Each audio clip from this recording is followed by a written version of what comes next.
อดหมู่บ้านเลยก็ทางเตนี่ก็หอดพูดแหละหอดอัตตปื้อได้พี่น้องหอดตัวเมืองอัตตปื้อเลยเนาะพูดแหละอัตตปื้ออยู่พูนพี่น้องเอ้ยอยู่นี่ก็มีจุดหนึ่งเป็นเฮือนซ่านบ้านซองของพี่น้องเพิ่นชาวเขตผู้ด้อยแถวนี้เนี่ยมันเฮือนนองเขาเนาะเฮือนนองเขาเฮือนสาวเขาและก็ทั้งนาเฮานั่นก็แม่นฮงเฮียนเนาะ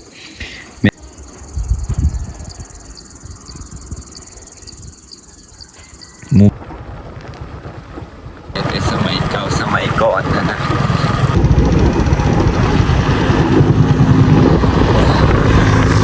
เป็นทางอยู่สิลงเขตผู้ด้อยเป็นเส้นทางที่ค่อนข้างโหดเป็นเฮลดึกพอสิหอดหมู่บ้านนี่ก็โอ้พี่น้อย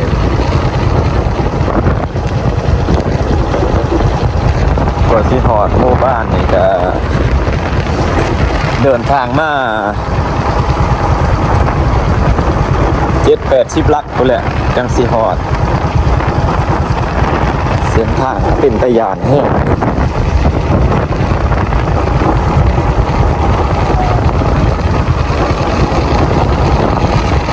ทางลงคอย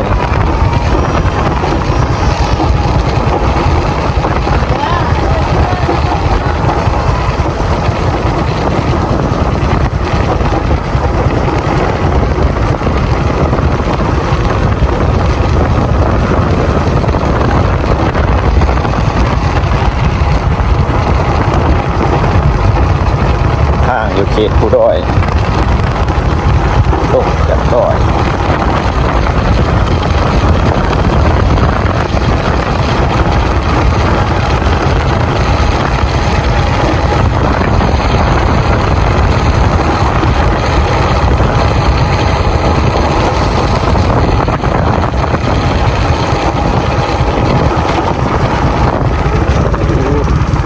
ก็จะประมาณนี้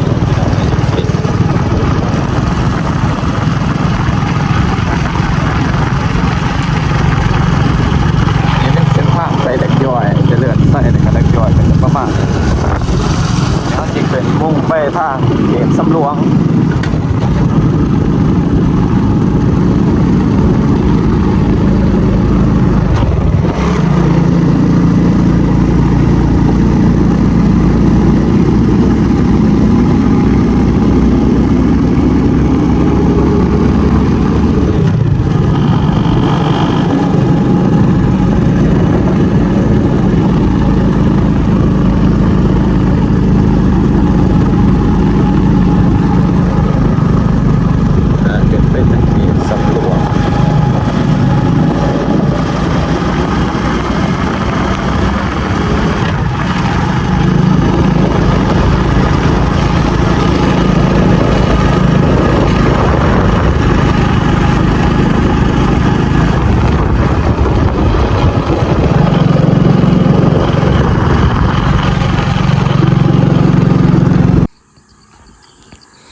บรรยากาศยาม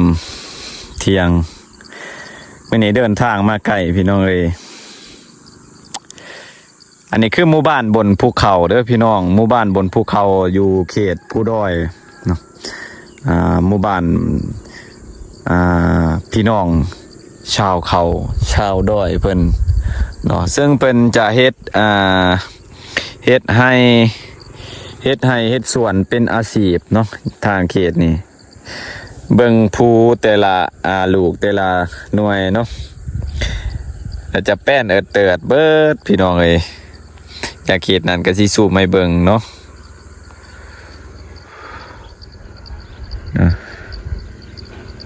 ก็มีเฮือนคนบ้านคนเนาะเป็นจุดเขาเจ้าเฮ็ดเป็นประนึมเนาะหรือว่าเฮือนที่พัก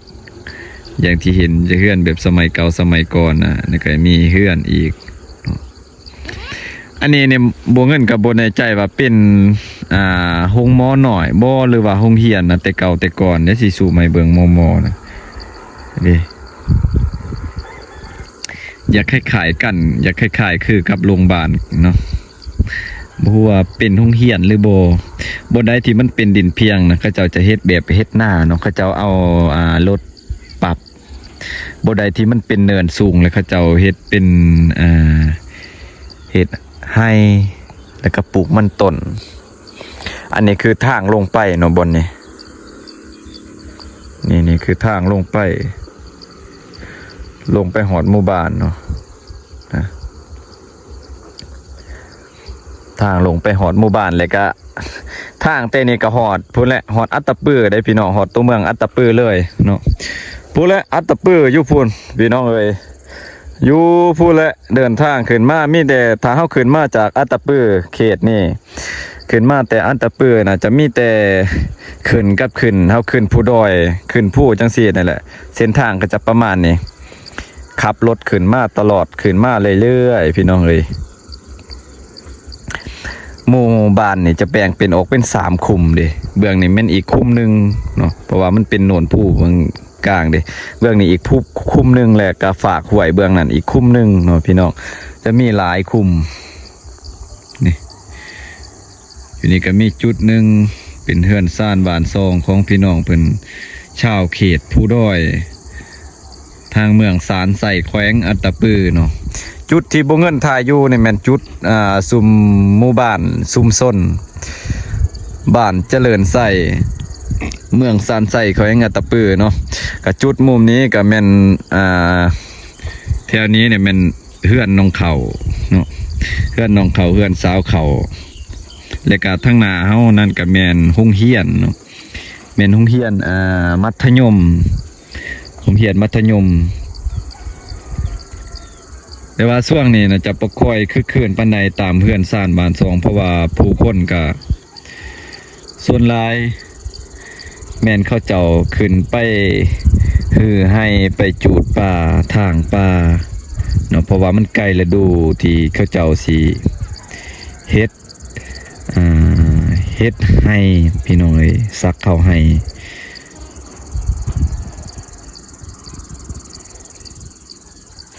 หมู่บ้านบนเขตผู้ดอยก็จะประมาณนี้มีบางหลังก็เป็นหลังใหญ่เนาะบนที่เขาเจ้ามีเงินมีคำกับปลูกเป็นหลังใหญ่บางหลังก็หลังน้อยแล้วก็บางหลังก็คือกับทางบ้านเฮาคอยเฮ็ดคอยสร้างเนาะอันนี้ทางที่เฮาขึ้นมานี่ก็สิเดินทางไปทางแขวงสีกองนี่ก็เที่ยวมามื้อนี้ก็เป็นทางแดงเนาะทางแดงลาดยางตลอดเลยเป็นทาง ลาดยางแดงนี่แหละปูดินแดงตลอดเลยตลอดเส้นทางเนาะจากบ้านเจริญไส้ไปนี่จากจุดนี้ไปนี่สิเดินทางอีก100 กว่าลักหรือว่า100 กว่ากิโลนี่ก็สิเกือบ200เด้พี่น้องเกือบ200 โลเพียงนี่แหละทางลาดยางเนาะเพียงหมู่บ้านนี่มีแต่บ้านนี่แหละได้ทางลาดยางเลยจากนี้ไปต่อไปก็มีแต่ทางแดงคืออย่างที่เห็นเนาะก็สิไปทางแดงตลอดเส้นทางเลยพี่น้องเอ้ยในมือนี้เนาะและจากบ้านนี่ไปลงไปหาตัวเมืองเนี่ยจะมีแต่ทางลาดยางหอดตัวเมืองพุ่นเลยเนาะก็ถือว่าหมู่บ้านนี่การไปมานี่ก็คือง่ายแต่ว่ามันยากบนทางรถเฮาบอดี้รถเฮาบ่เซ็กคักแน่เนี่ยไปมันขึ้นภูขึ้นผ้าเด้พี่น้องขึ้นภูขึ้นเขาลงค่อยเนี่ยมันจะไปไสยากลำบากเนาะจะไปไสบ่ได้แต่ว่าถ้าเฮาสิลงไปพุ่นนี่ยังใครแน่พี่น้องเอ้ยคือขับรถลงไปเมืองนี่ใครแน่มันลงค่อยตลอดถ้าขับรถขึ้นมาเนี่ยโอ้ยพี่น้องเอ้ยบื่นขนาดเด้นี่มีคนสิลงไปเลยเด้นี่แหละพี่น้องหลายคนก็อยากมาเบิ่งมาสัมผัสกับภาพบรรยากาศหมู่บ้านอยู่เทิงผู้จังสิก็มาได้พี่น้องเอ้ยอยู่เขตชนบทอยู่บนดอยเนาะเขตเจริญไส้ก็เดินทางมาใกล้พี่น้องเอ้ยไกลแห้งวิวก็งามถ้าช่วงฤดูฝนจะเห็นอีกแบบหนึ่งพี่น้องเอ้ยแต่ว่าช่วงยามฤดูแล้งจะประมาณนี้แหละ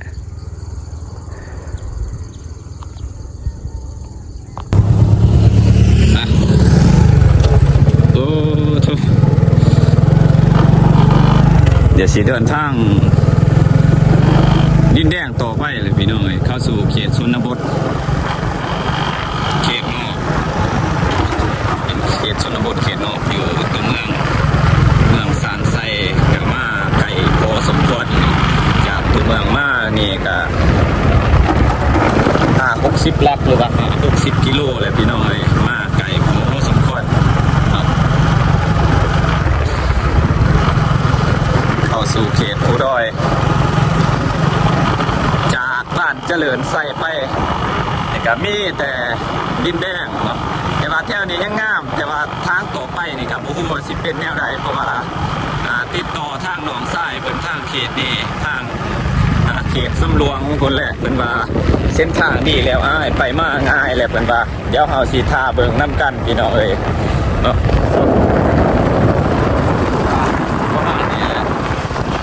เดี๋ยวสิเดินทางต่อไปเพราะว่าจุดหมายปลายทางเฮาก็คือ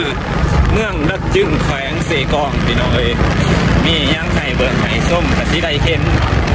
ตลอดทางเนาะว่าเพิ่นสิเก็บภาพให้พี่ให้น้องได้เบิ่งได้ชมน้ำกันในการเดินทางของ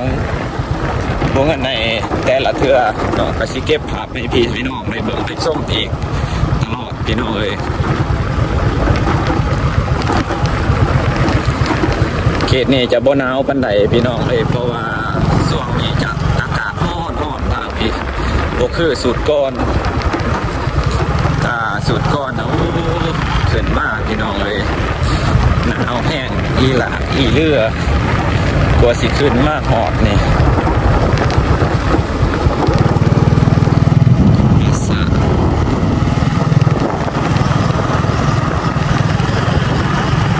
จะหนาวแห้งมากหอดนี่โอ้ยพี่น้องเลย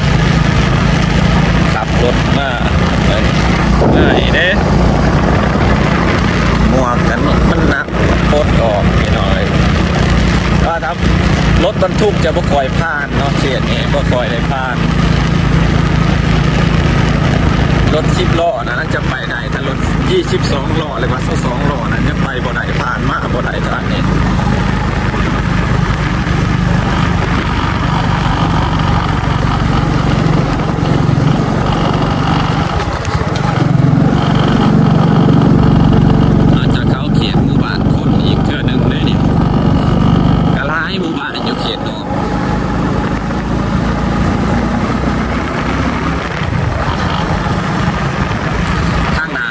มีหมู่บ้านอีกหมู่บ้านหนึ่งเด้เดี๋ยวนี้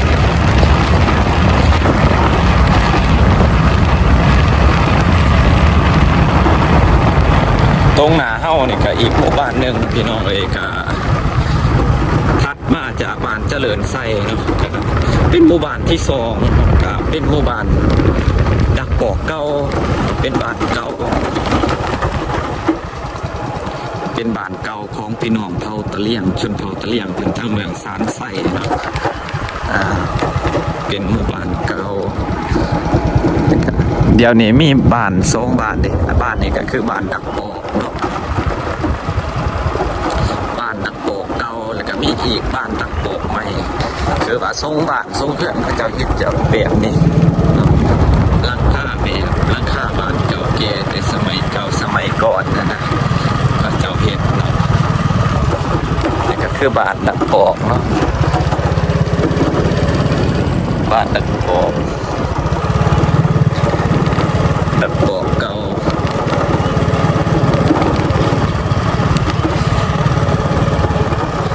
บ้านดักปอกใหม่ก็ยังอีกประมาณ3 หลักหรือว่า3 กิโลจากจุดที่เฮาไปนี่ก็สิฮอดบ้านใหม่บ้านดักปอกใหม่ของพี่น้องชนเผ่าตะเลียงเพราะว่าบางหมู่บ้านดักปอกเนี่ยจะมี2 บ้านทั้งดักปอกเก่าและก็ดักปอกใหม่วันนี้แม่นเฮาสิได้เดินทางไกลพี่น้องก็สิฮอดจุดหมายปลายทางไปยังอีกหลายชั่วโมงแม่นเดินทางเบิดมื้อแหละพี่น้องสิได้เดินทางมื้อนี้ก็สิได้เดินทางเบิดมื้อขับรถทางวันเลยพี่น้องเลยมื้อนี้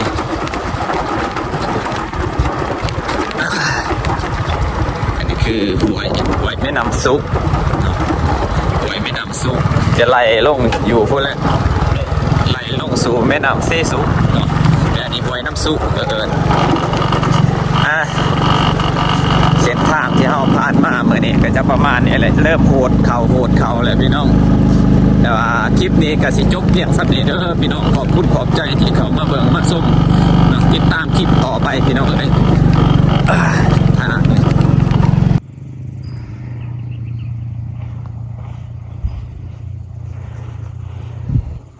หมู่บ้านดักปอกเก่า